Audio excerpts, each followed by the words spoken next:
أعوذ بالله من الشيطان الرجيم بسم الله الرحمن الرحيم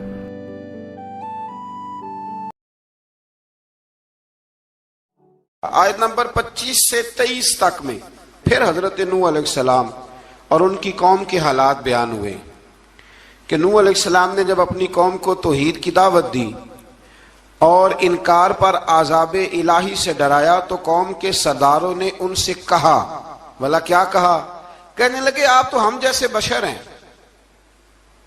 تو ہماری طرح ہی ہیں آپ، اور آپ کے پیروکار پسماندہ یعنی غریب لوگ ہیں اور کم عقل لوگ ہیں۔ ہماری رائے میں آپ کو معاذ اللہ ہم پر کوئی فضیلت حاصل نہیں، بلکہ معاذ اللہ ثم معاذ اللہ۔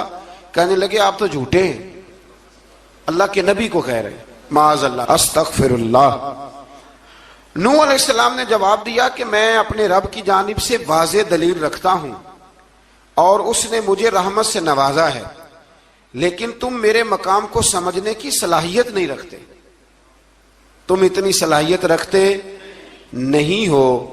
اور پھر ارشاد فرمایا کہ میں تم سے دعوت حق کے صلے میں کسی اجر کا طلبگار نہیں ہوں اور نہ ہی میں اہل ایمان کو اپنے پاس سے دھتکارنے والا ہوں، اور میں نے یہ دعویٰ بھی نہیں کیا کہ میرے پاس اللہ کے خزانے ہیں، اور نہ میں از خود غیب جاننے والا ہوں، اور نہ ہی میں یہ کہتا ہوں کہ میں فرشتہ ہوں، نہ میں یہ کہتا ہوں کہ جن لوگوں کو تم اپنی نظروں میں حقیر جانتے ہو اللہ انہیں خیر سے نہیں نوازے گا۔ فرمایا یہ ٹھیک ہے کہ اللہ بشروں میں سے رسول بناتا ہے، پر جسے بناتا ہے پھر اسے بڑی شانیں عطا فرماتا ہے۔ پہلے دن سے انسان کا یہ مسئلہ ہے، پہلے دن سے انسان کا یہ مسئلہ ہے کہ وہ کہتا ہے میں انسان سے ہدایت حاصل کروں، لیکن رب نے بھی قانون بنایا ہے کہ اللہ تبارک و تعالیٰ بندے پر ہی وحی فرماتا ہے، فرشتوں اور جنوں کو اللہ نے اس منصب کے لیے منتخب نہیں فرمایا۔ قوم نوح نے کہا کہ آپ نے ہم سے بہت بحث کی معاذ اللہ، پس جس عذاب سے آپ ہمیں ڈرا رہے ہیں وہ لے آئیے۔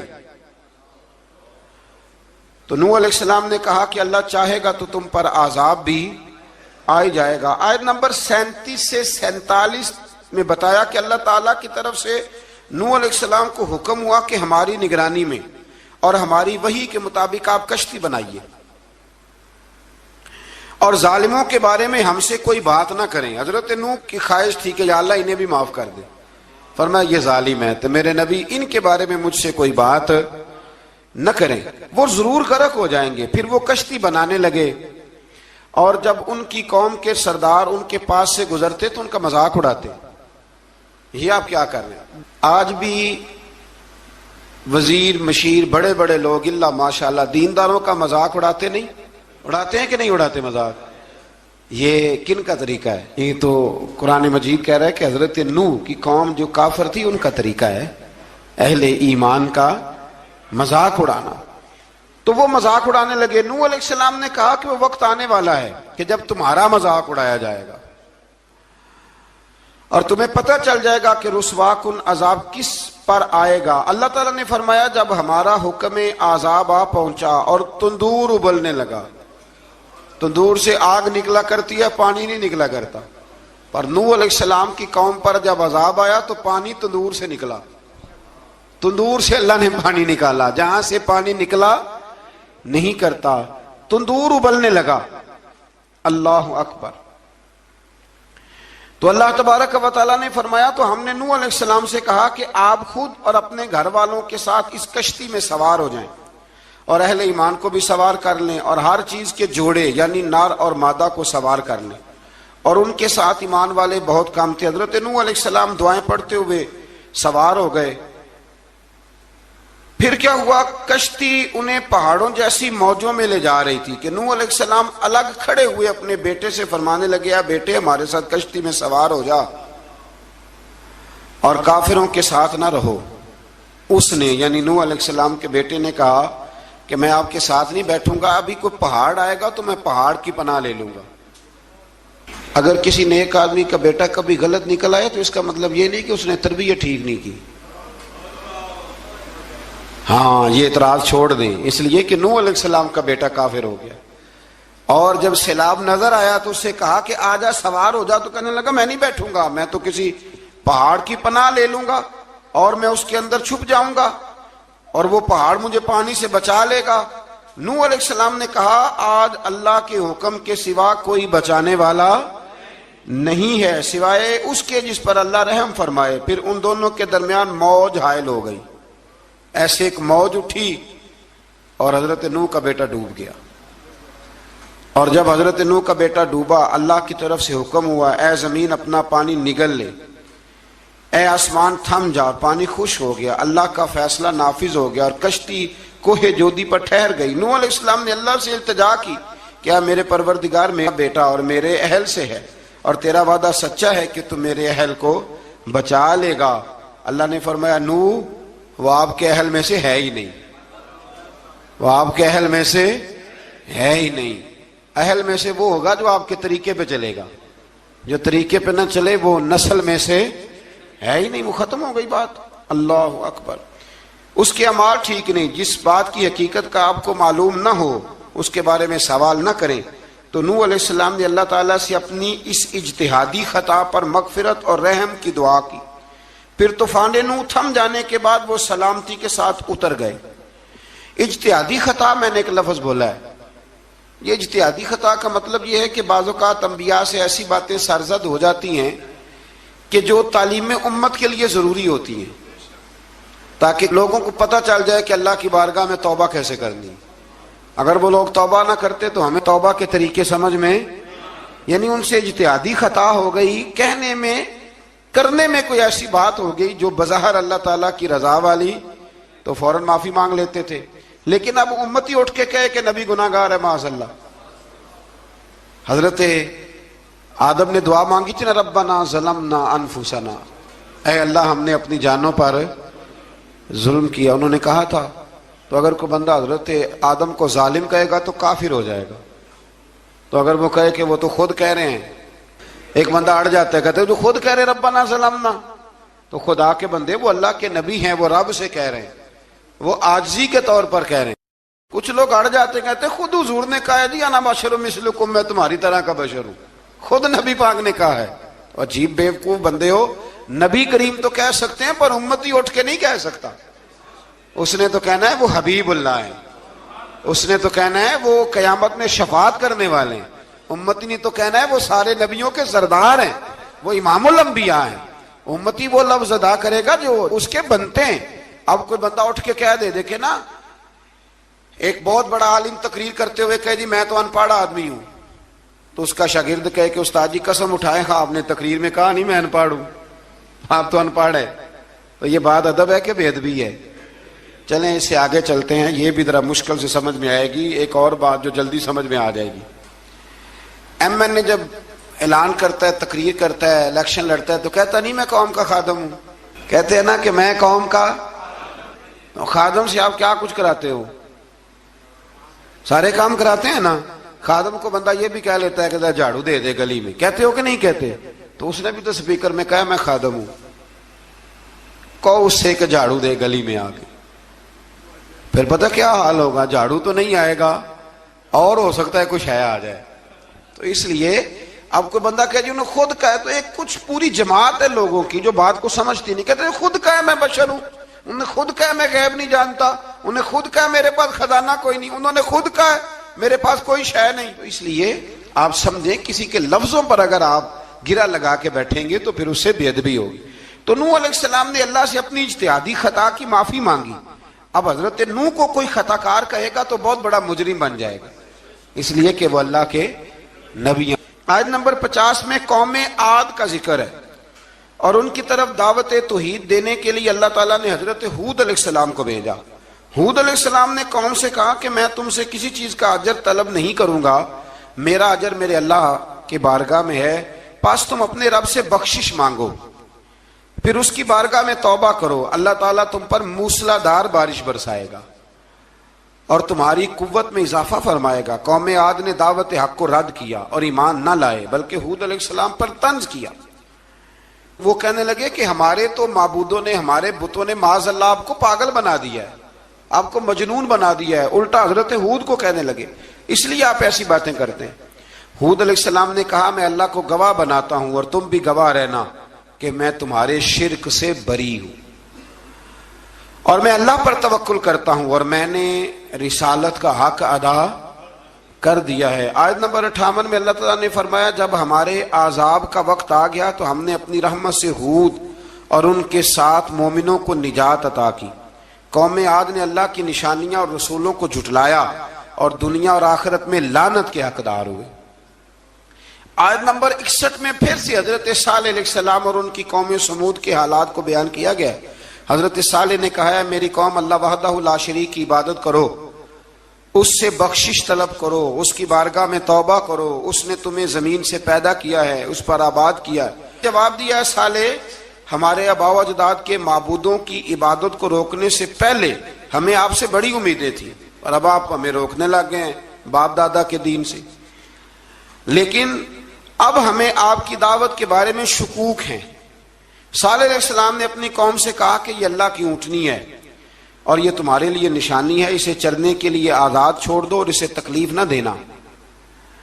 اللہ اکبر، ورنہ تمہیں عذاب پہنچے گا۔ انہوں نے اونٹنی کی کونچیں کاٹ ڈالی۔ صالح علیہ السلام نے کہا تم صرف 3 دن اپنے گھروں میں مزے اٹھا لو، 3 دن، پھر اللہ کا یقینی عذاب آئے گا۔ پھر ایک چنگاڑ نے ان کو آ دبوچا، وہ اپنے گھروں میں گھٹنوں کے بل اوندے پڑے رہ گئے۔ صرف صالح علیہ السلام ان کے ساتھ اہل ایمان اس عذاب سے بچے۔ یہ 3 قوموں کا ذکر ہو گیا، نوح علیہ السلام کی قوم کا بھی، ہود علیہ السلام کی قوم کا بھی، اور حضرت صالح علیہ۔ آگے اللہ تبارک و تعالیٰ نے آیت نمبر 69 میں اس بات کا بیان فرمایا کہ حضرت ابراہیم علیہ السلام کے پاس فرشتے بشری شکل میں آئے، انسانی شکل میں۔ انہوں نے اجنبی مہمانوں کے لیے بچڑے کا بھنا ہوا گوشت تیار کرایا۔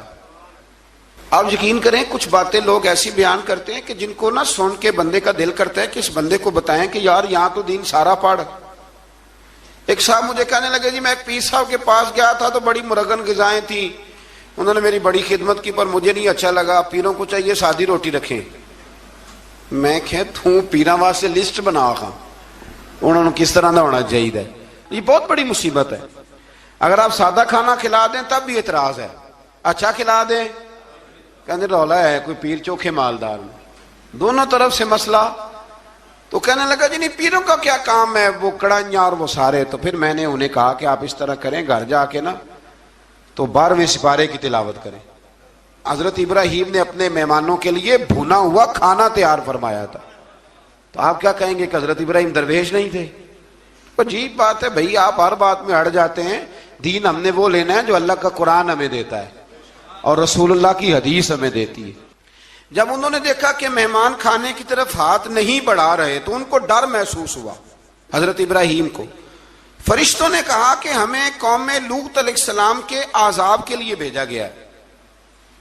حضرت ابراہیم کی بیوی کھڑی تھی، اس پر وہ مسکرائیں تو فرشتوں نے اللہ کی طرف سے انہیں حضرت اسحاق علیہ السلام اور اس کے بعد حضرت یعقوب علیہ السلام کی بشارت عطا۔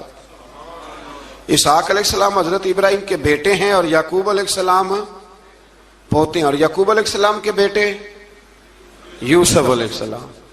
ہاں اللہ اگر چاہے تو 7 نسلوں میں نبوت رکھ دیتا ہے اگر اس کی منشا ہو۔ تو حضرت یعقوب کی بشارت دی۔ انہوں نے حیرت سے کہا کہ ہم دونوں میاں بیوی تو بوڑھے ہیں، اس عمر میں اولاد کیسے ہوگی؟ تو فرشتوں نے جواب دیا اے ابراہیم کے گھر والو، تم پر اللہ کی رحمتیں اور برکتیں ہوں، اللہ کی قدرت پر تمہیں کیوں تعجب ہے؟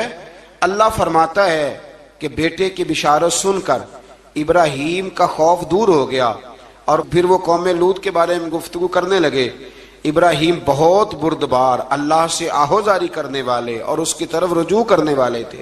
اللہ تعالیٰ نے حضرت ابراہیم علیہ السلام کو فرمایا اے ابراہیم اس گزارش سے آپ گریزاں رہیں، اس کا یقینی فیصلہ ہو چکا ہے اور ان پر نہ ٹلنے والا عذاب نازل ہو کے رہے گا۔ وہ کیا گناہ کرتے تھے لوط علیہ السلام کی قوم کو میں نے بتایا تھا، مرد مردوں سے بدفعلی کرتے۔ تو حضرت ابراہیم نے بھی عرض کی، بار بار گزارش کی، بحث کی کہ اللہ مہربانی فرما ان کا عذاب۔ آپ دیکھیں نبیوں کے حوصلے کتنے بڑے ہیں، قومیں تنگ کرتی ہیں اور طرح طرح کی باتیں کرتی ہیں اور پیغمبر پھر بھی کہتے ہیں یا اللہ مہربانی فرما، اے اللہ ان سے عذاب۔ آیت نمبر 77 میں حضرت لوط علیہ السلام کی قوم کی بدعمالیوں اور لوط علیہ السلام کے اپنی قوم کو بدعمالیوں کے باعث فرشتوں کی آمد، قوم کے بد اعمال لوگوں کے دوڑ کر آنے اور حضرت لوط کو ان کے سمجھانے اور ان کے انکار پر مضطرب ہونے کا ذکر ہے، جس پر فرشتوں نے حضرت لوط کو تسلی دی کہ آپ فکر نہ کریں، ہم آپ کے رب کے فرشتے ہیں، یہ آپ اور ہم تک نہیں پہنچ سکیں گے۔ آپ رات کے آخری حصے میں قوم کی طرف توجہ کیے بغیر ہجرت فرما لیں، اس لیے کہ صبح کے وقت ان پر عذاب آئے گا۔ جب اللہ کا عذاب آیا تو اس نے بستی کے اوپر کے حصے کو نیچے کر دیا اور قوم لوط کے اوپر اللہ کی طرف سے لگاتار نشان زدہ پتھر برسائے گئے، لگاتار پتھر آئے۔ آیت نمبر 84 میں اللہ تعالیٰ نے حضرت شعیب علیہ السلام اور ان کی قوم کا ذکر فرمایا ہے اور ان کے جرائم کو بیان کیا گیا ہے۔ وہ ناپ تول میں کمی کرتے تھے، دوسروں کو چیزیں کم تول کر دیتے تھے۔ اللہ تعالیٰ نے ان سے فرمایا کہ فساد فی الارض سے باز آؤ اور اپنے سے پہلے سرکش امتوں کا انجام دیکھ لو۔ جب حضرت شعیب کی نصیحتوں کا ان پر اثر نہ ہوا تو پھر اللہ تعالیٰ نے انہیں بھی عذاب سے ہلاک کر دیا۔ آیت نمبر 94 میں فرمایا کہ جب ہمارا عذاب آیا تو ہم نے اپنی رحمت سے حضرت شعیب اور ان پر ایمان لانے والوں کو بچا لیا، اور ظالموں کو ایک زبردست چنگاڑ نے پکڑ لیا تو صبح وہ اپنے گھروں میں اوندے منہ پڑے تھے، گویا وہ کبھی وہاں آباد تھے ہی نہیں۔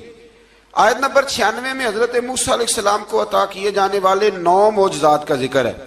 پھر فرعون اور اس کے پیروکاروں کے باطل روش کے باعث ان کی ہلاکت کا بھی ذکر فرمایا، اور دنیا اور آخرت میں انہیں ملعون یعنی لعنتی قرار دیا۔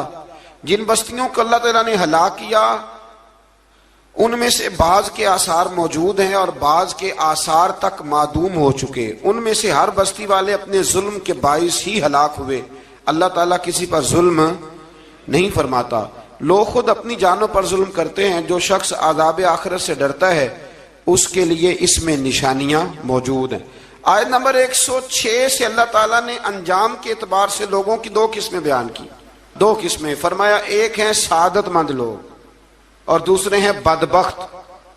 فرمایا بدبختوں کا ٹھکانہ جہنم ہے جس میں وہ ہمیشہ رہیں گے، اور نیک بختوں کا ٹھکانہ جنت ہے، وہ ہمیشہ اسی میں رہیں گے، اور ان کے لیے اللہ کی طرف سے نا ختم ہونے والی عطائیں۔ آیت نمبر 110 میں حضور صلی اللہ علیہ وسلم کو تسلی دی گئی کہ جس طرح یہ لوگ قرآن کے بارے میں اختلاف کرتے ہیں، اسی طرح قوم موسیٰ نے تورات کے بارے میں بھی اختلاف کیا تھا، اور اللہ نے ان کے اعمال کا پورا بدلہ انہیں دیا۔ آیت نمبر 112 سے سرکشی کو چھوڑ کر احکامات دین پر استقامت اختیار کرنے اور ظالموں کے ساتھ میل جول رکھنے سے بچنے کا حکم دیا گیا ہے، اور فرمایا کہ ظالموں سے میل جول کا انجام دوزخ کی آگ ہے۔ ہم لوگ نہ شکوہ کرتے ہیں، کسی حکومت کو بنے ہوئے 6 مہینے گزرتے ہیں تو شکوہ شروع ہو جاتا ہے، حالانکہ وہ خود تو نہیں نہ بنتے، ان کو کوئی بنانے والا ہے۔ تو ظالم کا جو مددگار ہوتا ہے وہ بھی ظالم ہوتا ہے، اس لیے احتیاط کریں۔ اور یہ صرف سیاستدانوں کی بات نہیں، دنیا کے ہر معاملے میں آپ غور کریں کہ آپ کسی ظالم کے مددگار تو نہیں۔ اللہ تعالی ہمیں حق پر استقامت عطا فرمائے۔ آیت نمبر 114 میں دن کے دونوں طرفوں میں اور ابتدائی رات کے کچھ حصے میں اللہ تعالیٰ نے نماز قائم کرنے کا حکم دیا ہے، رات کے کچھ حصے میں بھی نماز پڑھنی چاہیے، اور یہ بھی بتایا کہ بے شک نیکیاں گناہوں کو مٹا دیتی ہیں، اور یہ نصیحت قبول کرنے والوں کے لیے نصیحت ہے۔ آیت نمبر 120 میں اللہ تعالیٰ نے فرمایا کہ ہم آپ صلی اللہ علیہ وسلم کو رسولوں کی تمام خبریں آپ کے دل کی تسکین اور تقویت کے لیے بیان کرتے ہیں، اور ان میں مومنوں کے لیے نصیحت اور عبرت ہے کہ ان ساری باتوں سے عبرت پکڑ لو۔ بچہ صرف وہی جو اللہ کے نبیوں کے طریقے پہ چلا اور نبیوں کے ساتھ رہا، باقی بچ سکے نہیں۔ اللہ تعالیٰ کی طرف سے توحید و رسالت اور وقوع قیامت کے دلائل بھی ہیں۔ آیت نمبر 123 میں فرمایا کہ آسمانوں اور زمینوں میں سب غیب اللہ ہی کے ساتھ مختص ہیں، اور ہر کام اسی کی طرف لوٹایا جاتا ہے۔ آپ اسی کی عبادت کیجئے، اسی پر توکل کیجئے، اور آپ کا رب لوگوں کے اعمال سے غافل نہیں ہے۔ اسی پارے میں نا آگے سورۃ یوسف شروع ہو رہی ہے، اس کو اللہ تعالیٰ نے کہا ہے کہ یہ بڑا پیارا قصہ ہے، احسن القصص کا، قصوں میں سونا قصہ۔ تو یہ کچھ 12ویں پارے میں اور کچھ 13ویں پارے میں ہے. میں نے یہ ارادہ کیا ہے کہ یہ ایک ہی دن پوری بیان کی جائے. مزید اللہ تعالیٰ نے فرمایا کہ تخلیق کائنات کا مقصد انسان کے خیر و شر کی آزمائش ہے. اس کے بعد کافروں کے حیات بعد الموت کو سحر قرار دینا. وہ کہتے تھے یہ جادو ہے، تو جادو قرار دینے اور ان کی سرکشی کا بیان ہے کہ عذاب میں تاخیر کو احسان شمار کرنے کی بجائے مسلمانوں کو تانے دیتے ہیں کہ عذاب کو کس چیز نے روک رکھا ہے. آگے چل کے انسان کی خود غرضی کو بیان کیا اللہ تعالیٰ. فرمایا کہ اللہ تعالیٰ کسی انسان کو کوئی نعمت عطا کرتا ہے تو وہ اس پر شکر گزار نہیں ہوتا، لیکن اگر نعمت چھن جانے پر تو پھر نا امید اور ناشکرا ہو جاتا ہے. ملی تھی تو پھر اس نے شکر ادا، چلی گئی تو بڑے شکوے کر رہا ہے. اسی طرح اگر مصیبت کے بعد کوئی نعمت ملے تو انسان اتراتا ہے، شیخی بھکارتا ہے. البتہ جو ہر حال میں صابر شاکر رہے اور عمل صالح کرے تو ان کے لیے بخشش ہے اور بڑا اجر ہے. اللہ تعالیٰ نے اپنے نبی پاک صلی اللہ علیہ وسلم کو تسلی کے لیے فرمایا کہ کفار طرح طرح کی فرمائشیں کرتے ہیں.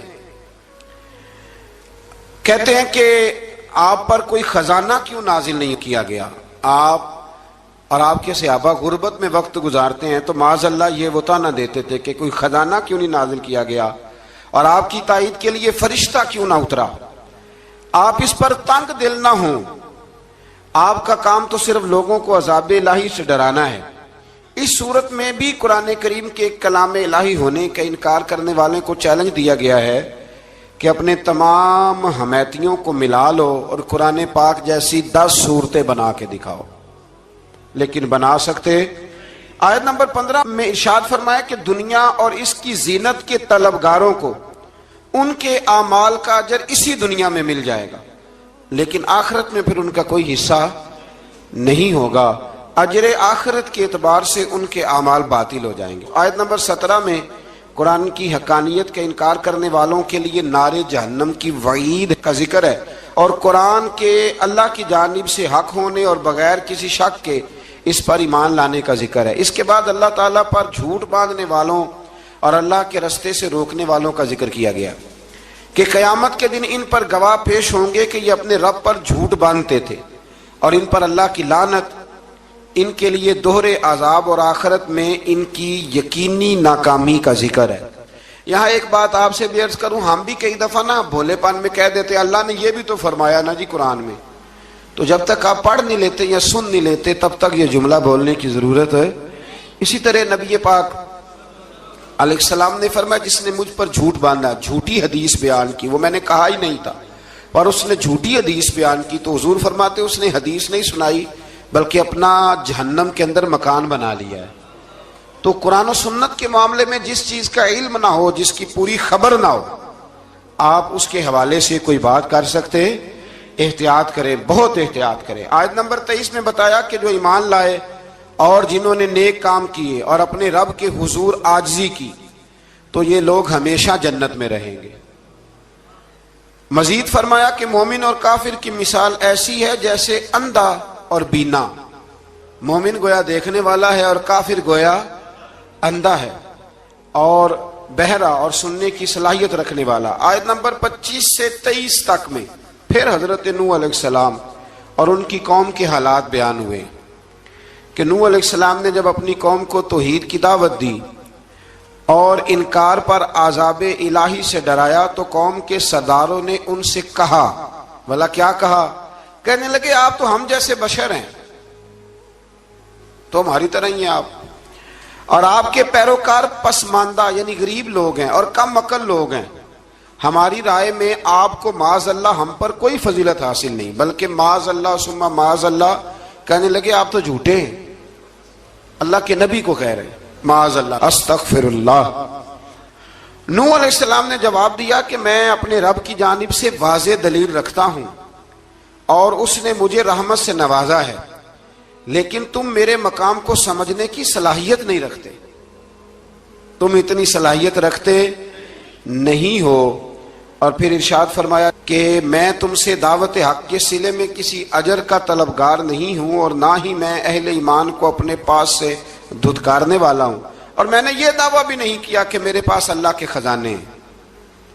اور نہ میں از خود غیب جاننے والا ہوں، اور نہ ہی میں یہ کہتا ہوں کہ میں فرشتہ ہوں، نہ میں یہ کہتا ہوں کہ جن لوگوں کو تم اپنی نظروں میں حقیر جانتے ہو اللہ انہیں خیر سے نہیں نوازے گا۔ فرمایا یہ ٹھیک ہے کہ اللہ بشروں میں سے رسول بناتا ہے، پر جسے بناتا ہے پھر اسے بڑی شانیں عطا فرماتا ہے۔ پہلے دن سے انسان کا یہ مسئلہ ہے، پہلے دن سے انسان کا یہ مسئلہ ہے کہ وہ کہتا ہے میں انسان سے ہدایت حاصل کروں، لیکن رب نے بھی قانون بنایا ہے کہ اللہ تبارک و تعالیٰ بندے پر ہی وحی فرماتا ہے۔ فرشتوں اور جنوں کو اللہ نے اس منصب کے لیے منتخب نہیں فرمایا۔ قوم نوح نے کہا کہ آپ نے ہم سے بہت بحث کی معاذ اللہ، پس جس عذاب سے آپ ہمیں ڈرا رہے ہیں وہ لے آئیے۔ تو نوح علیہ السلام نے کہا کہ اللہ چاہے گا تو تم پر عذاب بھی آ جائے گا۔ آیت نمبر 37 سے 47 میں بتایا کہ اللہ تعالیٰ کی طرف سے نوح علیہ السلام کو حکم ہوا کہ ہماری نگرانی میں اور ہماری وحی کے مطابق آپ کشتی بنائیے، اور ظالموں کے بارے میں ہم سے کوئی بات نہ کریں۔ حضرت نوح کی خواہش تھی کہ یا اللہ انہیں بھی معاف کر دے، فرمایا یہ ظالم ہے تو میرے نبی ان کے بارے میں مجھ سے کوئی بات نہ کریں، وہ ضرور غرق ہو جائیں گے۔ پھر وہ کشتی بنانے لگے، اور جب ان کی قوم کے سردار ان کے پاس سے گزرتے تو ان کا مذاق اڑاتے۔ یہ آپ کیا کر رہے ہیں؟ آج بھی وزیر مشیر بڑے بڑے لوگ اللہ ماشاءاللہ دینداروں کا مذاق اڑاتے نہیں؟ اڑاتے ہیں کہ نہیں اڑاتے مذاق؟ یہ کن کا طریقہ ہے؟ یہ تو قرآن مجید کہہ رہا ہے کہ حضرت نوح کی قوم جو کافر تھی ان کا طریقہ ہے اہل ایمان کا مذاق اڑانا۔ تو وہ مذاق اڑانے لگے۔ نوح علیہ السلام نے کہا کہ وہ وقت آنے والا ہے کہ جب تمہارا مذاق اڑایا جائے گا اور تمہیں پتہ چل جائے گا کہ رسوا کن عذاب کس پر آئے گا۔ اللہ تعالیٰ نے فرمایا جب ہمارا حکم عذاب آ پہنچا اور تندور ابلنے لگا، تندور سے آگ نکلا کرتی ہے، پانی نہیں نکلا کرتا، اور نوح علیہ السلام کی قوم پر جب عذاب آیا تو پانی تندور سے نکلا، تندور سے اللہ نے پانی نکالا، جہاں سے پانی نکلا نہیں کرتا، تندور ابلنے لگا۔ اللہ اکبر۔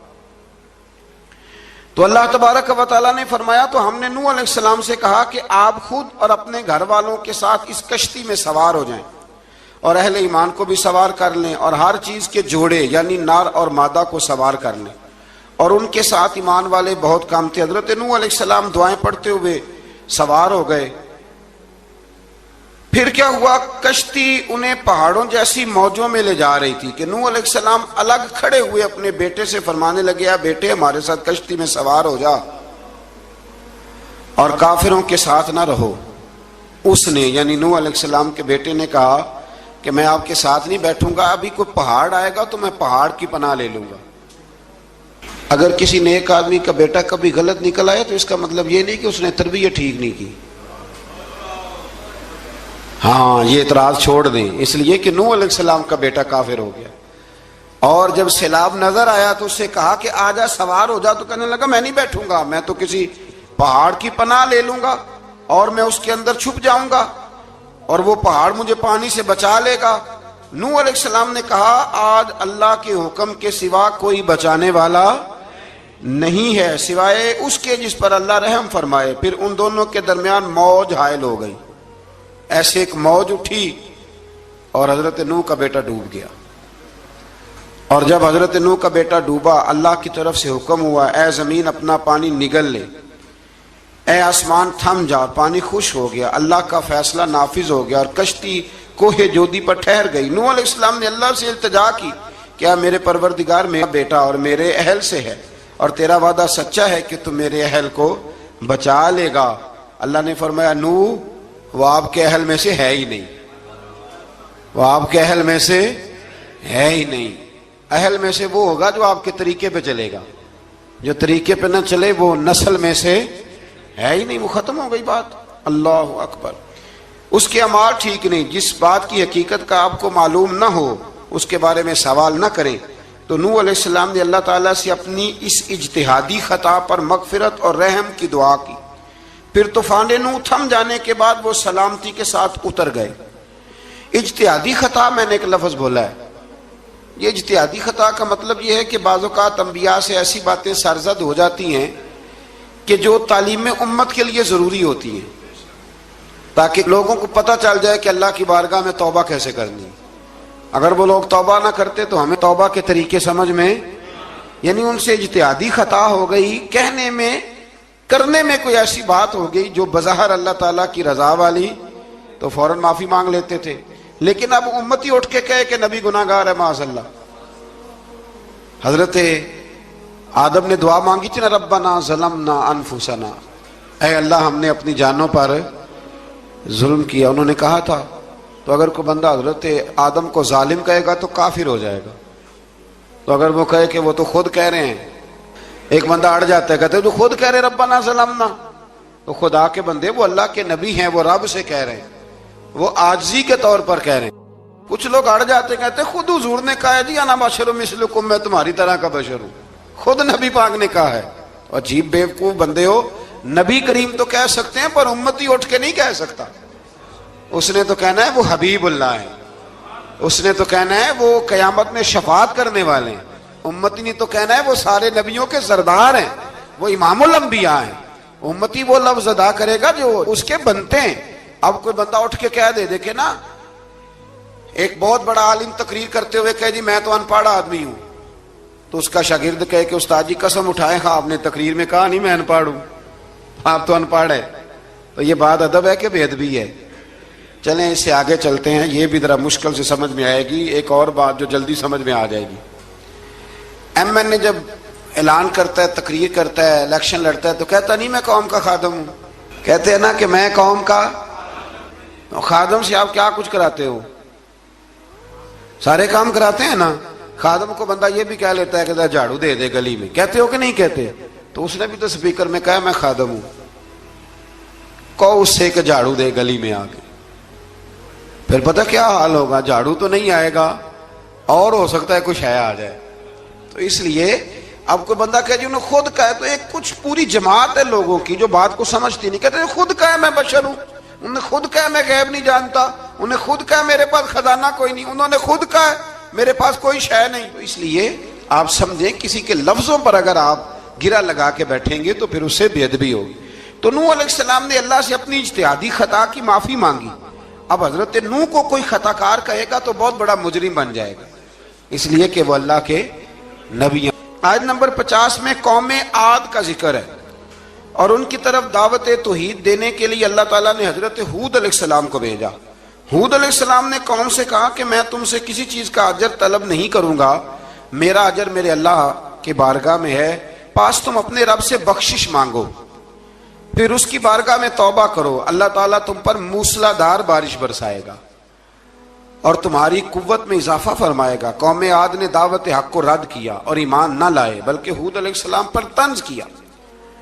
وہ کہنے لگے کہ ہمارے تو معبودوں نے، ہمارے بتوں نے معاذ اللہ آپ کو پاگل بنا دیا ہے، آپ کو مجنون بنا دیا ہے. الٹا حضرت ہود کو کہنے لگے اس لیے آپ ایسی باتیں کرتے ہیں.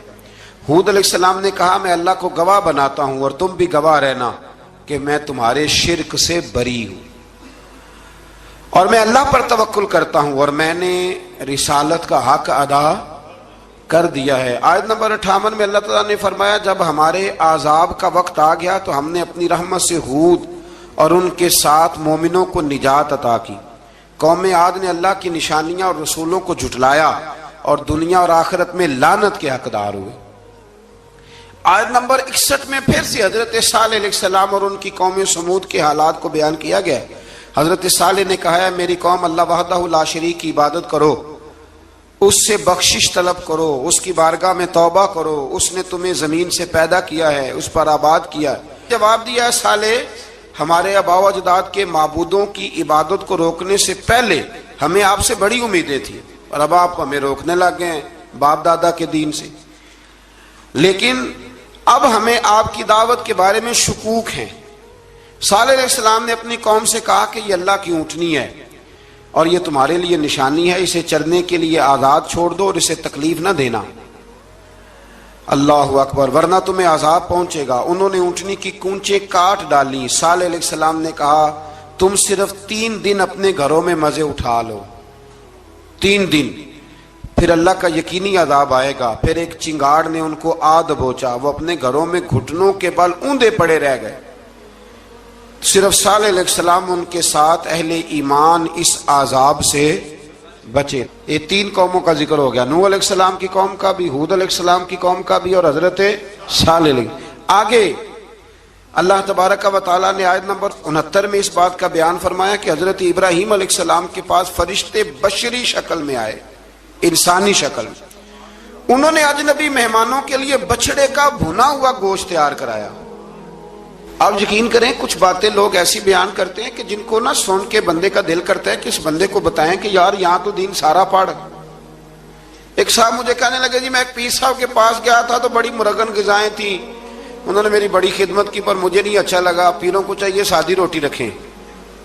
میں کہ تو پیراں واسطے لسٹ بنا خاں انہوں نے کس طرح نہ ہونا چاہیے. یہ بہت بڑی مصیبت ہے. اگر آپ سادہ کھانا کھلا دیں تب بھی اعتراض ہے، اچھا کھلا دیں کہنے رولا ہے کوئی پیر چوکھے مالدار. دونوں طرف سے مسئلہ. تو کہنے لگا جی نہیں پیروں کا کیا کام ہے، وہ کڑائیاں اور وہ سارے. تو پھر میں نے انہیں کہا کہ آپ اس طرح کریں، گھر جا کے نا تو 12ویں سپارے کی تلاوت کریں. حضرت ابراہیم نے اپنے مہمانوں کے لیے بھونا ہوا کھانا تیار فرمایا تھا. تو آپ کیا کہیں گے کہ حضرت ابراہیم درویش نہیں تھے؟ عجیب بات ہے بھائی، آپ ہر بات میں اڑ جاتے ہیں.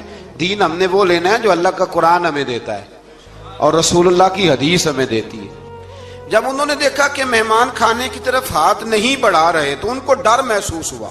حضرت ابراہیم کو فرشتوں نے کہا کہ ہمیں قوم لوط علیہ السلام کے عذاب کے لیے بھیجا گیا ہے. حضرت ابراہیم کی بیوی کھڑی تھی، اس پر وہ مسکرائیں تو فرشتوں نے اللہ کی طرف سے انہیں حضرت اسحاق علیہ السلام اور اس کے بعد حضرت یعقوب علیہ السلام کی بشارت عطا. اسحاق علیہ السلام حضرت ابراہیم کے بیٹے ہیں اور یعقوب علیہ السلام پوتے ہیں، اور یعقوب علیہ السلام کے بیٹے یوسف علیہ السلام. ہاں اللہ اگر چاہے تو 7 نسلوں میں نبوت رکھ دیتا ہے اگر اس کی منشا ہو. تو حضرت یعقوب کی بشارت دی. انہوں نے حیرت سے کہا کہ ہم دونوں میاں بیوی تو بوڑھے ہیں، اس عمر میں اولاد کیسے ہوگی؟ تو فرشتوں نے جواب دیا اے ابراہیم کے گھر والو، تم پر اللہ کی رحمتیں اور برکتیں ہوں.